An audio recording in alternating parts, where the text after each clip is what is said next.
পাল্টা ফাঁদ পেতে রানী ও দুর্জয় আনিশাকে পুলিশে দিয়ে শুরু করলো জীবনের নতুন পথ চলা। হ্যাঁ বন্ধুরা, আমরা এমনটাই দেখতে পাবো তোমাদের রানী ধারাবাহিকের অন্তিম পর্বে।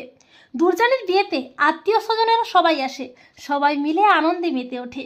আর দুর্জয় রানীর জন্য অধীর আগ্রহে অপেক্ষা করে বসে থাকে ছাদনাতলায়। এরপর রানীকে আনা হয় ছাদনাতলায়।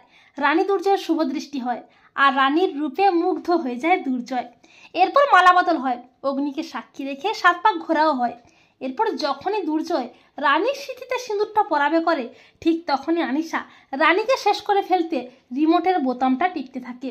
কিন্তু রানী চালাকি করে আগে থেকেই রিমোটটা পাল্টে দেয়। তখন আনিশা কোনো উপায় না পেয়ে রানীকে শেষ করতে বিয়ের মণ্ডপে এসে রানীর দিকে বন্দুক তাক করে।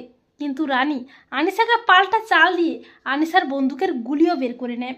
এরপর রানীর প্ল্যান মতো পুলিশ এসে আনিশাকে অ্যারেস্ট করে। আর রানী আনিশাকে পুলিশে দিয়ে দুর্জয়ের ভালোবাসার রং দিয়ে নিজের সিথি রাঙিয়ে নেয়। দুনিকে নিয়ে শুরু হলো রানী দুর্জয়ের জীবনের নতুন পথ চলা। এভাবেই শেষ হলো আমাদের সবার প্রিয় ধারাবাহিক তোমাদের রানী। কিন্তু বন্ধুরা, তোমরা মন খারাপ করো না, আমাদের দুর্জানি কিন্তু আবার আমাদের কাছে ফিরবে নতুন রূপে। তো বন্ধুরা, তোমরা এটাই চাও তো যে আমাদের দুর্জানি যেন নতুন কোনো ধারাবাহিকে নতুন জুটি হয়ে ফিরে আসে আমাদের কাছে? কমেন্ট করে এক্ষুনি জানিয়ে দাও তোমাদের মতামতটি।